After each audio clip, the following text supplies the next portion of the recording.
ఒక్కసారిగా ఈ న్యూస్ చూడంగానే ఆశ్చర్యం అనిపించింది. అంటే యాక్చువల్గా ఎవరైనా చట్టం ముందు ఒకటే అన్న యాంగిల్లో తీసుకుంటే ఎవరి మీదైనా కేసులు పెట్టవచ్చు. తనకు అన్యాయం జరిగితే కోర్టులని అప్రోచ్ అవ్వచ్చు.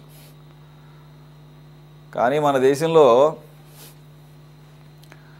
ఈ రకంగా ఒక చీఫ్ మినిస్టర్ మీద ఒక సాధారణ పోలీస్ అధికారే నోటీసులు ఇచ్చే స్థాయికి వెళ్ళాడు అని అంటే అది ఒక జెన్యూన్ కాజ్ మీద అయితే కనుక మనం నిజంగానే అప్రిషియేట్ చేయొచ్చు. కానీ ఆరోపణలు ఎదుర్కొంటున్నటువంటి వ్యక్తి, చర్యలకు గురి కాబడినటువంటి వ్యక్తి, ఒక రాజకీయపరమైనటువంటి ప్రోద్బలంతో ఈ రకంగా సీఎంకి నోటీసులు ఇవ్వటం, అది కూడా ఆయన సీఎంగా ఉండగా అనేది ఇక్కడ చూడాలి. నాకు ఇక్కడ ఒక మనకి నానుడిగా ఉన్నటువంటి ఒకటి గుర్తొస్తుంది అనమాట. డిక్కీ బల్చిన కోడంట చికెన్ షాప్ ముందుకెళ్ళి తొడగొట్టిందంట. కాబట్టి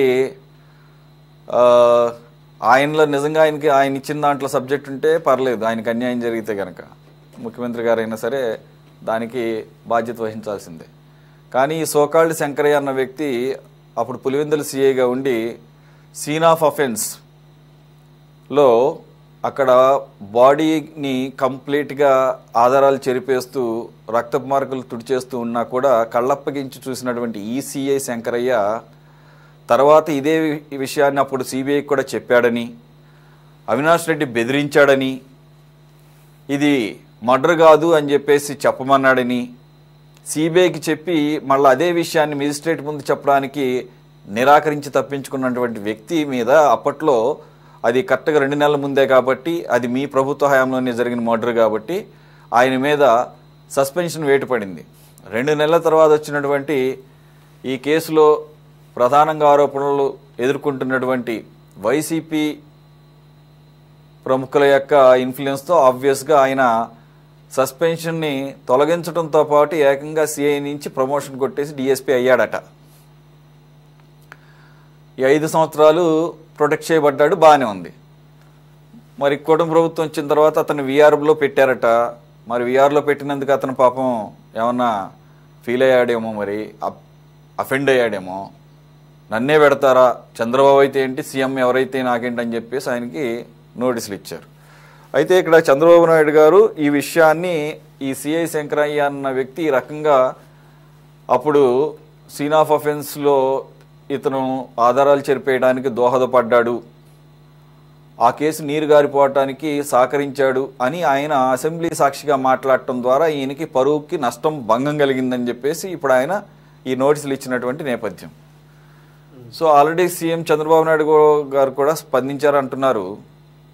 సో ఇంత దానికి అంతే ఈ స్థాయికి తెగించారు అని అంటే మరి ఆయన పోలీసు అధికారిగా కాకుండా ఒక పొలిటికల్ ఇన్ఫ్లుయెన్స్కి గురయ్యాడని అనుకోవచ్చా? లేదంటే ఆయనకు కూడా ఇంకా అప్పట్లో మాధవ్కి ఇచ్చినట్లుగా ఏమన్నా భారీ ఎత్తున పదవిస్తామని చెప్పేసి ఏమన్నా ఆశ చూపారని కూడా మీ సైడ్ ఆరోపణలు వినపడుతున్నాయి టీడీపీ నుంచి. ఏం సార్? సురేష్ గారు, తమరికి ప్యానెల్లో ఉన్నటువంటి పెద్దలందరికీ, వీక్షకులు, సిటీ న్యూస్ వీక్షకులందరికీ కూడా శుభ సాయంకాలం అండి. మీరు ఇంట్రోలో కొన్ని అంశాలు ప్రస్తావించారు. వాస్తవంగా సిఐ శంకరయ్య 6 సంవత్సరాల తర్వాత తన పరువు ప్రతిష్ట గురించి ఆలోచిస్తూ ఉన్నారు. సిబిఐ వాళ్ళని కూడా తప్పుదోవ పట్టించడంలో కీలక పాత్ర పోషించారు.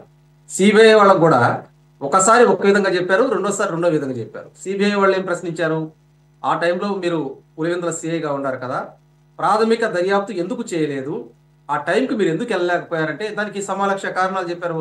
నాకు ఎర్రగంగిరెడ్డి, ప్రభాకర్ రెడ్డి, అక్కడ ఉన్నటువంటి అవినాష్ రెడ్డి వాళ్ళు నన్ను బెదిరించారండి, అందువల్ల నేను అక్కడికి వెళ్ళలేకపోయానని చెప్పి సిబిఐలకు ఒకసారి చెప్పారు. ఇంకోసారి ఏంటంటే సీన్ ఆఫ్ ఎఫెన్స్కి వెళ్ళానండి, కానీ అక్కడే అవినాష్ రెడ్డి వాళ్ళతో పాటు ఎర్రగంగిరెడ్డి, ప్రభాకర్ రెడ్డి వీళ్ళందరూ కూడా నేను వెళ్ళేతలకి ఆధారాలు చెరిపేశారని చెప్పి 2 అర్థాలుగా చెప్పారు. తర్వాత సిబిఐ వాళ్ళు పులివెందులు వచ్చినప్పుడల్లా అక్కడ పోలీసులకు సహకరించాడు ఇతను. సిబిఐ వాళ్ళు రానికుండా చేయడంలో కీలక పాత్ర ఉంది. సో ఇవన్నీ ఒక వర్షను. వాస్తవంగా 6 సంవత్సరాల తర్వాత ఇతను మరి ఒక సీఎం గారికి లీగల్ నోటీస్ ఇచ్చారు అని అంటే ఖచ్చితంగా దీని మీద లోతైనటువంటి అంశం ఉండింది. ఎందుకంటే గతంలో జగన్మోహన్ రెడ్డి గారు మరి ఆ రోజు ఒక ఎంపీగా తీసుకొచ్చారు కదా ఒక అతన్ని మనం చూసాం. అప్పుడు కూడా జేసీ ప్రభాకర్ రెడ్డి గారి మీద తొడగొడితే అదే విధంగా అనుకుంటున్నాడేమో. అప్పుడు ఒక సిఐ గారికి అవకాశం ఇచ్చారు ఎంపీగా, నాకు కూడా ఇస్తారేమో అని అతను ఊహాజనితంగా అనుకుంటున్నారు. కానీ ఇక్కడ జరుగుతుంది ఏంటంటే రాజకీయ కక్షల నేపథ్యంలో ఏదో ఒక విధంగా లబ్ధి పొందాలని చెప్పి సిఐ ఆ విధంగా నోట్స్లు ఇవ్వటం అనేది ఆషామాషి ఇష్యూ కాదు. అతని వెనకాల ఒక పెద్ద ముఠాను, అతని వెనకాల పెద్ద హస్తాలు ఉంటే మాత్రమే ఈ విధంగా చేయగలడు. వాస్తవంగా ఆమె సునీత రెడ్డి గారు నాకు అనుమానం ఉంది పోస్ట్ మార్టం చేయాలన్నప్పుడు ఇవన్నీ బయటకు వచ్చినాయి. ఇంతకుముందు ఈ సిఐ వీళ్ళందరూ కలిసి వాస్తవంగా అక్కడ ఉన్నటువంటి ఆధారాలు చెప్పేశారు. ఇవన్నీ మనకు తెలిసినటువంటి అంశం. కానీ ఇప్పుడు నోటీసులు ఇవ్వడానికి కారణం ఏంటి? గతంలో గోరట్ల మాధవ్కి అవకాశం ఇచ్చారు, ఎవరో చెప్పుంటారు నీకు అవకాశం ఇస్తారని. చెప్పటం కాదులేండి, జగన్మోహన్ రెడ్డి మంత్రాలు చేసి దీన్ని డైవర్ట్ చేయడానికి చూస్తున్నారు. వాస్తవంగా ఏంటంటే సిబిఐ వాళ్ళు కూడా మేము విచారణ పూర్తి చేసాం, దీని మీద సుప్రీంకోర్టుకి ఇచ్చామన్నారు. సుప్రీంకోర్టు కూడా ఈ తీర్పుని త్వరలో మరి వాళ్ళు కూడా ఇచ్చే అవకాశాలు ఉన్నాయి. కాబట్టి ఇప్పుడు జరుగుతున్నటువంటి విషయంలో ఈ సిఐ గారి పాత్ర కూడా అనుమానాస్పదంగానే ఉంది. చంద్రబాబు గారికి లీగల్ నోటీస్ ఇచ్చి పైపెచ్చు నాకు అసెంబ్లీలో క్షమాపణ చెప్పాలి, 1,40,00,000 పరువు నష్టం అతనికి ఇవ్వాలంటండి. చూడండి అతనికి పరువు ఎక్కడ ఉందండి? పరువు గల్లోడైతే ఆ రోజు బయటకు వచ్చి చెప్పేవాడు కదా. పరువు గల్లోడైతే ఆ రోజు బయటకు వచ్చి లేదు ఇది పెద్ద కుట్ర, వివేకానంద రెడ్డి గారిని వాళ్ళ కుటుంబ సభ్యులే హత్య చేశారు, ఇది జరిగిందని చెప్పొచ్చు కదా. అక్కడ రక్త మార్గం తుడిచేదాకా, అక్కడ సీన్ ఆఫ్ ఎఫెన్స్ లో ఉన్నటువంటి ఆధారాలు తీసేసేదాకా ఏ విధంగా ఉదాసీనతగా ఉంటాడండి ఒక సిఐ. పైపెచ్చి సిఐ అక్కడ ఉన్నటువంటి పోలీసులు కూడా దగ్గరికి రానిలా, నేను చూసుకుంటున్నారు మీరు వెళ్ళిపోండి అని చెప్పడం జరిగింది. ఇవన్నీ అంశాలు ఉన్నాయి. ఒక్కొక్కటి ఇవన్నీ బయటకు వచ్చిన తర్వాత సిబిఐ వాళ్ళు కూడా ఇతని మీద నిఘా పెట్టారు. నిఘా పెట్టిన తర్వాత ఇతని నుంచి కీలకమైన సమాచారం రాబట్టే దశలో సిబిఐ ఆఫీసర్లు వచ్చినప్పుడు లోకల్ పోలీసులకి ఇతను సహకరించారు మళ్ళీ వాళ్ళ మీద అటాక్ చేయడానికి. ఇవన్నీ అంశాలు ఉన్నాయి. కాబట్టి రాజకీయ నేపథ్యంలోని ఇవన్నీ జరుగుతూ ఉన్నాయి. ఈ సిఐ శంకరయ్య అనే అతను ఆయనకి మనసులో ఏముందంటే ఒక ఎంపీ కావాలి ఇప్పుడు అతను అర్జెంటుగా. అది జగన్మోహన్ రెడ్డి గారు వెనకుండి ఆడిస్తున్నాడు. దీని మీద ఏంటంటే మేము కూడా సీరియస్, చంద్రబాబు గారు కూడా సీరియస్ అయ్యారు. దీని మీద ఖచ్చితంగా లీగల్ యాక్షన్ ఉండింది. అదేవిధంగా డీజీపీ గారికి కూడా ఆల్రెడీ పంపించారు. ఇతర వ్యవహార శైలి అన్ని బయటకు వస్తాయండి. సురేష్ గారు, సాహిబ్ గారు అతనికి ఎంపీ ఇస్తారో, ఎమ్మెల్యే ఇస్తారో, లేకపోతే డిప్యూటీ సీఎం పదవి ఇస్తాడో, లేదా ఇంకా పెద్ద పోస్ట్ ఏమి ఇస్తాడో అది వాళ్ళు చూసుకుంటారు. అసలు ఫస్ట్ ఆఫ్ ఆల్ అంత ధైర్యం చేయటాన్నే ఇక్కడ మనం ప్రధానంగా ప్రస్తావించాలి. రెండో పాయింట్, ఇలా పదవులు ఇస్తే ఆ ఘనాపాటి గతంలో గోరంట్ల మాధవ్ ఏం చేశాడో మనం చూసాం, ఏం ఎలగబెట్టాడు.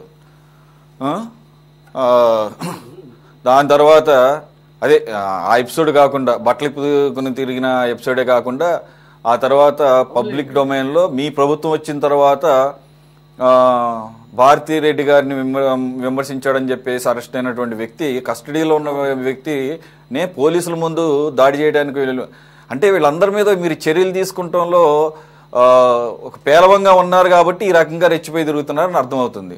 మరి ఆయన్ని మించి ఏమన్నా ఈయన ఫ్యూచర్లో మనకి ఏమైనా పర్ఫార్మెన్స్ చూపిస్తాడో మనకు తెలియదు. ఆయన్ని మించి ఈయన ఏమైనా పదవిస్తే సో అవన్నీ వాళ్ళకి సంబంధించిన విషయం. ఈ విషయం ఏంటంటే ఇతను ఈ రకమైన రికార్డు ఉందంటే ఇతను మొత్తం సర్వీస్ రికార్డు బయటికి తీసి ఎప్పుడెప్పుడు ఏం చేశాడు, ఎంత బాగా ఈయన తన విధులు నిర్వర్తించాడో బయటికి తీసి చర్యలు తీసుకుంటే ఈ పరిస్థితి వచ్చి ఉండేది కాదేమో.